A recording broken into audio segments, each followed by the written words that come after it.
In 2016, a small-town high school in Northwest Ohio took a swing at something new, girls golf. With just 4 players and no league recognition, their journey began humbly. A team with big dreams but little precedent. Over the years, the Archbold girls golf team has navigated the twists and turns of the course, earning the respect of schools across the state and breaking barriers along the way. But this wasn't an easy drive down the fairway. It's a story of dedication, heartbreak, and triumph, a testament to what happens when passion meets perseverance. This is For the Girls.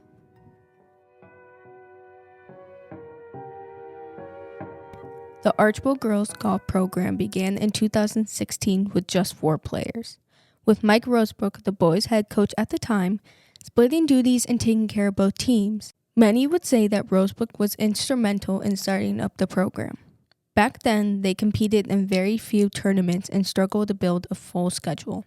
Here's Jed Grimm, a key figure in the program, reflecting on those early days.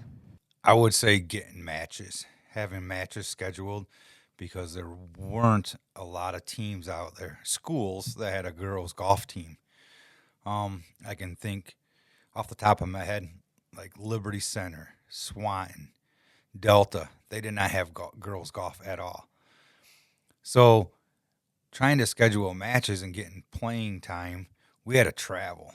So we had to travel to tournaments hour and a half away.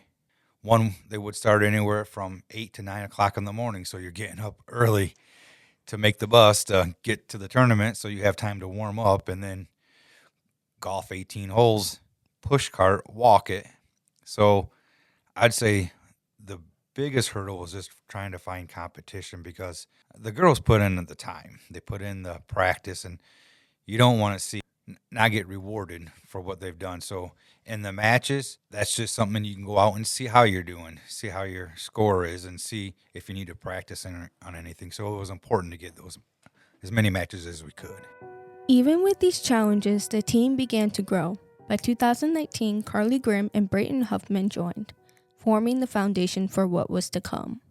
I think I had mixed emotions at first because my dad kind of just pushed me to do it because I didn't do volleyball in high school, so he kind of introduced it to me before my freshman year started. And after my first year, I think I started to love it more, because at first I was not good at all. Like, I didn't know what I was doing.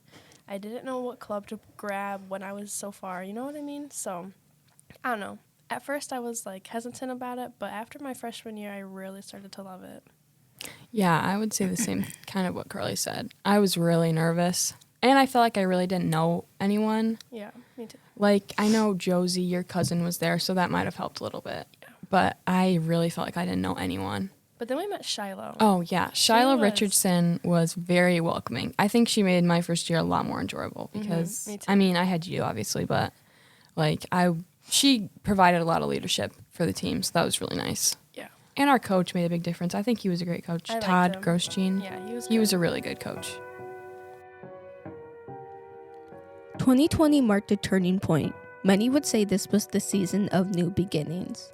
The program found to have their own coach, their own practice schedule, and just made it easier for the girls. Under new leadership from Coach Jed Grimm, the team broke their first significant milestone, scoring under 400 as a team. This moment wasn't just about numbers. It was a signal of their potential. And then it seemed from 2017 to 2020, we just couldn't get to that 400, under 400. We would get in that 410 range. We was just stuck on 410 for 5 times. We hit 410, maybe a 409, but we just kept telling them keep pushing. They were young. As the years went on, you could see they wanted to break that mark. That was their goal back then, to break 400. And when we did that, it's just wow, now we know we can do this. We wanted to get up to our rivals and try to match them. And it took some time to do it, but we got up there. And I'd say that was the turning point. Once we could finally break 400. And I think we did that in 2020. at the Perrysburg Invite. So that was an awesome day. That season also brought their first NWAL League title, a victory that inspired a new level of belief among the players. Not to mention, this was also the first ever NWAL League tournament for the girls' golf. In 2020, the NWAL League decided to make girls' golf an official sport. Fast forward to today, and the Archbold girls' golf team has set new records, including breaking 18-hole and 9-hole scores multiple times this past season. Much of this success stems from the leadership of players like Anaya Copeland, a 2-time League Player of the Year. I was absolutely terrified of Brayton and Carly. Oh, what? Are you serious? I was so intimidated because I was terrible, and there were these good junior girls, and I was just so scared.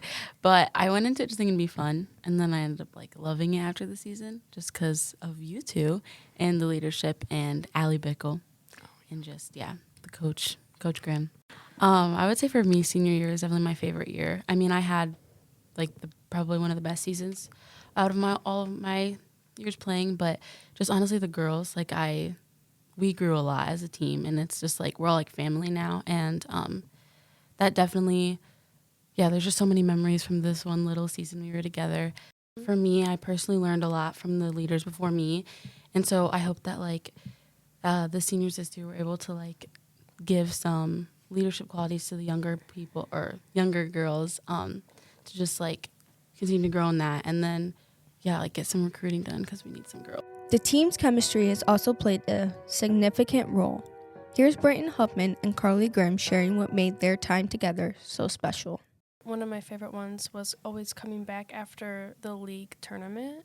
The next day at practice, we were all so happy. Mm-hmm.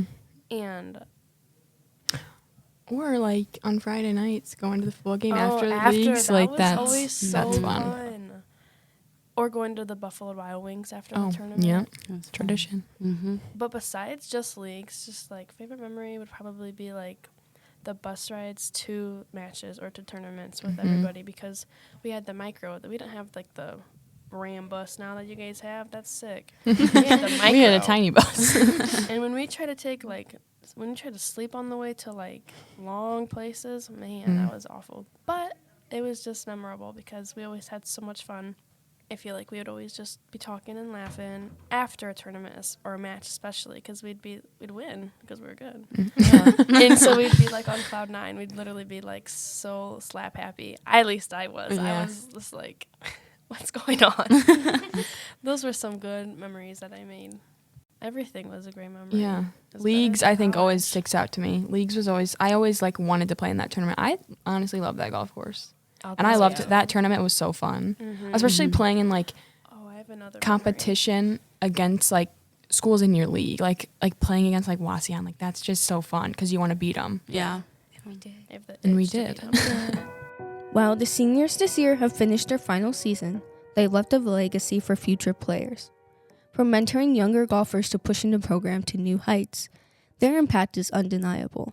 Our first tournament of the season, everyone played out of their minds amazing, and we just like we won, which was really awesome. But to see everyone like shoot the lowest that they've ever shot, like I know a bunch of girls PR'd that day, Oh, yeah, was that like cool. so awesome. And then like at leagues, everyone was so happy that we won like for the 4th year in a row. It was just super exciting to be like holding that title again. The seniors this year were supposed to be making bows at my house. We all came together, sat down, thought about making the bows, and then ditched and went to Crumble and got Crumble instead. That honestly would have been a better idea. And we had to be back by a certain time at the high school, and we only had how long? We only We had were an going a little hour and fast. 20 minutes to get to Toledo and back. Nice. We made it on time. You guys are funny. I was the driver. Not surprised. I'm kidding. We won't say how fast I was going. Coach Laura Bickle reflects on what makes this team so remarkable and why she's optimistic about the program's future. This journey within this great program definitely is one that goes from year to year. It's led by our seniors. So our seniors are all captains on the team, and they really are in the driver's seat and bring what they want to the program. We have not yet had a bad group of seniors. In fact, I feel like every single year they build upon the legacy that was left before them, and they work to make it better. And that goes with, again, the work that they're putting in the off season, how they build each other up, how they are focused at practices, and they are just every year making the program a little bit better and a little bit better. And it's awesome. From humble beginnings to an unmatched legacy, the Archbold girls golf team has shown that with hard work and unity, anything is possible. Their story is more than just about golf. It's about growth, resilience, and the bonds we create along the way. I coach junior high this fall, junior high golf. And I think it's like maybe the 3rd or 4th year that's even been a thing. And I had 6 girls and 1 boy. So I'm really like hoping that they all stick with it, because that, like, we never had those numbers. And Carly could attest to this. Like, when we started, like, I mean, it was just kind of sad. Like, there was no one that wanted to play. Remember, we were trying to recruit people. Yes, we were. Like, even in our grade, we were. We were trying to tell people, like, you have to, like, you'll never have more fun. We want our program to keep growing, and it is. Like, even after we've graduated, I feel like there's been more people that have come out. There's a gap, I think, between, like, the freshmen that are now, and there's no 8th graders, right? There's no 8th graders. They're all 7th graders. So there'll be a gap. So I'm hoping that maybe some will just show up. Yeah.